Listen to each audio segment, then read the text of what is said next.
Then they filed out of the courtroom, impassive as always, glancing at them, glancing away, playing with his hair. Who is this person? That's a question I'm still wrestling with, and I think a lot of people are. Well, the first instance is, who is this person who could do something like this? That causes you pause.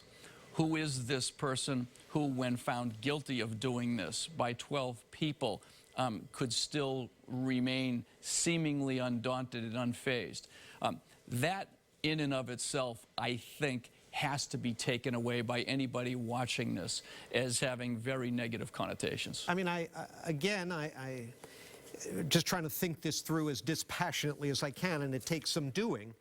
Could that wind up being a disadvantage for the prosecution in the penalty phase? Could jurors, using their common sense, as you've repeatedly noted, they appeared to use in the guilt phase, could they look at that and say, well, look at this kid. He's young, very young looking, and he doesn't seem to really even understand what's going on. How can I sentence him to death? That could be one takeaway by jurors, but that can also work the opposite way. Yeah, I think it's very difficult to characterize a defendant. And at the end of the day, I don't think they will make their decision upon what he looked like or how they perceived him in the courtroom. They're going to make a decision upon what he did, when he did it, and why he did it. Jerry, do you think it will enter their minds, however, that this is a guy who, at least in those writings, made it sound like he would be just fine being a martyr for his cause? Is that more likely to weigh on them? I think that's a very interesting question that I expect many, if not all of them, will ask, Lisa. For somebody who have talked about his brother as a martyr and talked about how, under jihadist and Islamic extremism, that is a goal. I don't think that will make the juror's decision at the end of the day, but I think it makes it more difficult for someone who killed 4 people, maimed 17, and injured 240 others to make the argument that he shouldn't receive the penultimate penalty. There's no question that this was an important landmark in the recovery 2 years after the bombings on April 15th, 2013. Guilty verdict on all 30 counts against Johar Tsarnaev today. Now a convicted killer, 30 counts, all of them guilty. And for a moment, if we could, it would be nice to put up the picture of the victims in this case. So much talk because this is a day about the legal system, so much talk about this convicted killer, but of course, so important to remember why we're here, and that is because 4 lives were taken. Martin Richard, Crystal Campbell of Medford, Lingzi Liu, the BU student, and of course, MIT police officer Sean Collier, all killed, doing nothing but watching the marathon and doing nothing but trying to keep the campus of MIT safe. I think what you heard from people, whether they be doctors at hospitals or, you know, people who were at the marathon that day, was that the trial dredged up memories that for many of them they thought they had recovered from, that it took them by surprise to some extent because there were things, many things that we didn't know that were revealed in this trial. And we've got Jim Armstrong, who's outside the courtroom right now. We'll talk about this in just a sec. Jim, thank you so much. Great work inside there. What can you tell us about Johar Tsarnaev as he left this courtroom? I think you could almost predict what I'm about to tell you in terms of Tsarnaev's mood, in terms of his demeanor. Absolutely nothing. Gave us absolutely nothing today. He came into court after we got the word that the verdict was read in the same manner he always has every morning and after every lunch break, sort of rubbing his hands together, putting his head down, walked right to the defense table and began chatting away like it was any other day. When the verdict itself came in, he and his defense team was asked to stand up. The entire jury box also stood up. All 12 jurors stood up. Tsarnaev, for the most part, kept his head down, looking probably at the desk in front of him, perhaps even at his feet. From where I was right behind him, I couldn't see where his eyes were looking, but his head was down. At one point, though, Lisa, I did see him turn his head a little bit to the side, getting a quick glimpse of the jurors. For their part, when they entered, I saw a handful of the jurors, maybe 3 or 4 of them, steal a quick glimpse over at him where he was standing. At that point, he was looking at them. But in terms of any reaction from Johar Tsarnaev today, absolutely nothing. Jim, what about the jurors? As these counts were read and the guilty verdicts were read, what kind of reaction did you see, if any, on their faces? largely stone-faced as well, Lisa. A couple of them, as I mentioned, as the verdicts were being read, did seem to look over at him. From where he was standing, his body was blocked by a couple of his lawyers just in the line of sight. But I saw a couple of but by him look in his general direction, but by and large, they kept their eyes focused straight on the judge, straight ahead, and the judge's clerk, who was going through each of the verdicts and reading them out loud. And Jim, John Keller here, another question about reaction. What about the scene outside the courthouse? From our chopper shot, it looks like basically just the media and the security, law enforcement, and so forth. If you'll, my phrase, not yours, the Johar is innocent kooks stopped showing up some time ago. Is there any sign of anybody else outside? I think, John, you and I, the newsroom and the police, I should say as well, we're expecting and we're prepping for a larger response from people who, for whatever reason, have an interest in this case. There are quite a number of people who still believe, probably right now, that Johar Tsarnaev is innocent, that he was framed somehow or set up. There's also a large contingent of people opposed to the death penalty. There are a few of them here. I saw them here. But by and large, those are the biggest protesters, if you can even call them that, who have appeared here. So as you're seeing from Sky Eye and as we've seen for the past few days, the biggest number of protesters, folks, but it's really the media taking up most of the sidewalk. Really no one out here showing support for Johar Tsarnaev. That's quite different than, of course, when he was here for his initial appearance, when there were dozens, if not more, people here voicing their support for him, or at least voicing their criticism of what they perceived was the prosecution of Johar and the demonization of him and his brother. But again, today, silence from that contingent. Of course, this case in many ways put the spotlight on the fact that we communicate a little differently nowadays. Jim Armstrong tweeting everything that's been happening in the courtroom without the cameras there, and I thought this was interesting as I was just checking Twitter moments ago. Is now Boston Strong is now trending in Boston, so the city itself communicating its unity in this verdict today with the hashtag Boston Strong, of course, something that was born 2 years ago with that awful thing that happened there on Boylston Street. Jim, what are we expecting, if anything, to happen out in front of the courtroom? We have talked a lot about the fact that the survivors here have stuck closely united in not really talking yet about this portion of recovery. Are we expecting that to change over the next couple of weeks? Could we hear from any of them? It's really at the survivor's discretion, David. I talked to Carlos Arredondo. I sat down, he was right behind me, and he gave me a big thumbs up before the verdict came in, and then I caught him just as I was getting on the elevator. He walked past me, gave me another thumbs up. To ear. He told me he was overwhelmed and very satisfied. That's probably the extent to which we're going to hear from a lot of victims or survivors.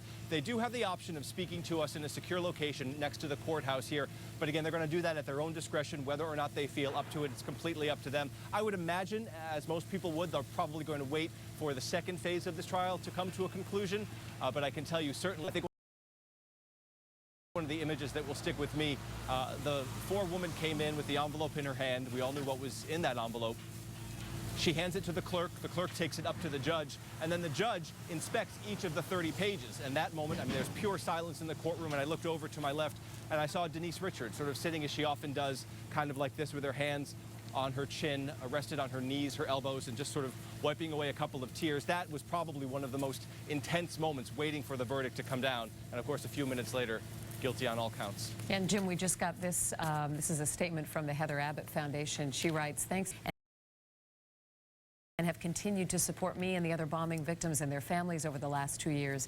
Nothing can ever replace the lives that were lost or changed forever, but at least there is some relief in knowing that justice is served and responsibility will be taken." Jim, what instructions did the judge, or what statement did the judge give the jurors before you left the courtroom?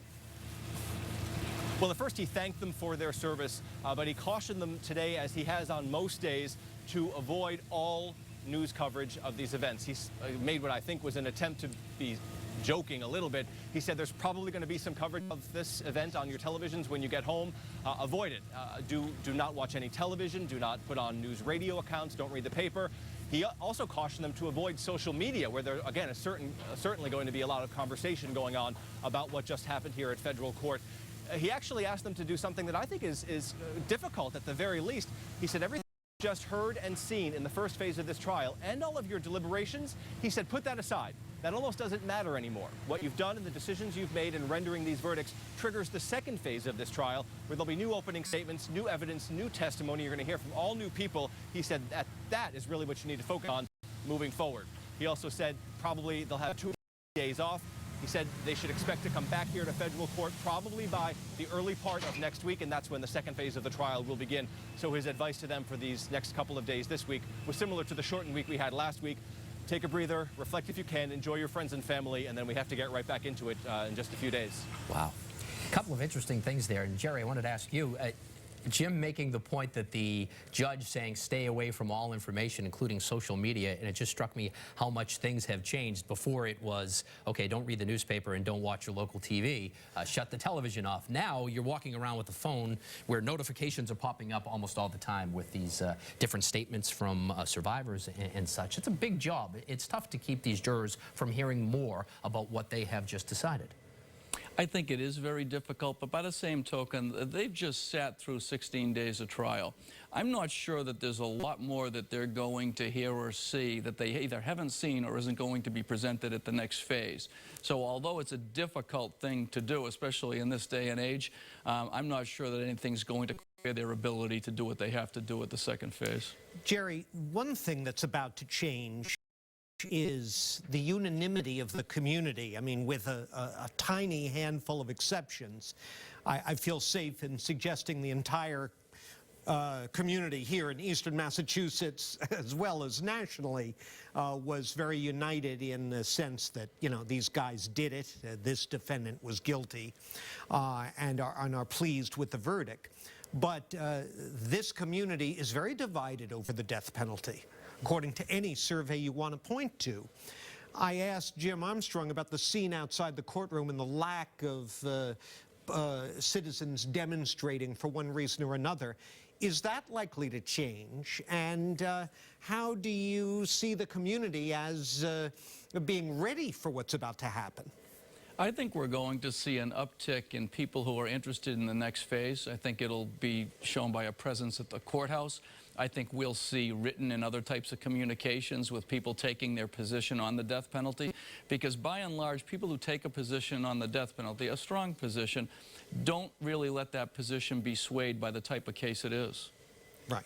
We have received a statement from Mayor Marty Walsh's office we're going to read right now. It reads, "I am thankful that this phase of the trial has come to an end, and I am hopeful for a swift sentencing process. I hope today's verdict provides a small amount of closure for the survivors, families, and all impacted by the violent and tragic events surrounding the 2013 Boston Marathon.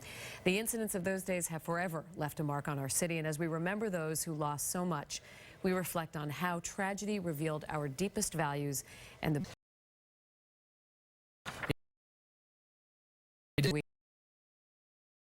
we are as a community." It is now 3 o'clock here on this Wednesday afternoon. We want to give you sort of a reset of everything that has happened over the past hour or so. We got word at about 1:20 that the jury had, in fact, reached a verdict. That jury then came out and read the verdict shortly after 2 o'clock, and it was 30 counts, and it was 30 guilties. Guilty on all accounts for Dzhokhar Tsarnaev. We have John Keller here on set with us, our political analyst. We have Jerry Leone, our legal analyst. We have Jim Armstrong live outside of the courthouse. And of course, the reason why we are all here, the very sad reason, the deaths of 4.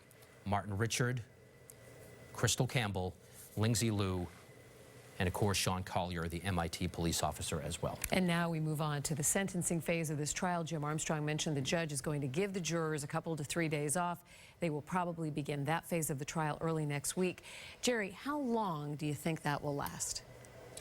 I expect it to last at least a week, especially where Judge O'Toole seemed, by his comments, to be targeting allowing both to do a very comprehensive presentation. It is within his right to truncate it and ask them to summarize certain portions, but I think he'll pay a lot of deference, and I think that he's going to allow the prosecution, without significant limitation, to present their case as well. Jim Armstrong. outside of the courthouse. And Jim, I wanted to ask you, as someone who's been in there each and every day, you mentioned that the judge said that they would have a couple of days off, that they would be back by early next week for this next part of the trial, of the punishment phase. Did you get the sense heart-wrenching testimony was really wearing on them? On the jurors, David? Yes. On some of their faces, you can absolutely see it. It's interesting to watch, not knowing these people. You know, at this point, we literally don't even know their names. So I'm trying to get a sense of what their personality types are and how they're responding to this information. There are some, when the TV screens that they see these pictures in are truly right in front of their faces. And there are some when they're looking at autopsy or amateur video shot of people who are lying in their own blood up and down Boylston Street. There are some who sort of look at it and put their hand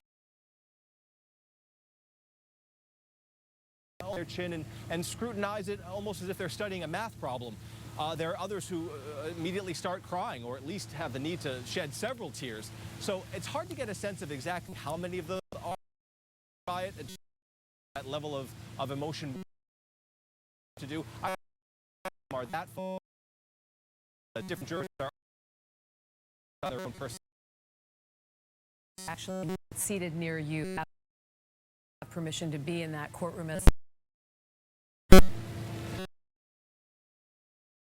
media there, and there tends to be law enforcement. U.S. attorneys right diagonally to the left of me, right next to me. It's the chief of the police, Ed DeVoe. He's my seat buddy right next to me there. Today it was Commissioner Evans from the Boston Police Department. That side of the court was packed today. Everyone just staring intently as the verdicts were read. I think they, as well as a lot of people who had an intense interest in this case, morning, this verdict took. A lot of people really expected it, going to the jury yesterday morning to come back as soon as yesterday afternoon. When it took all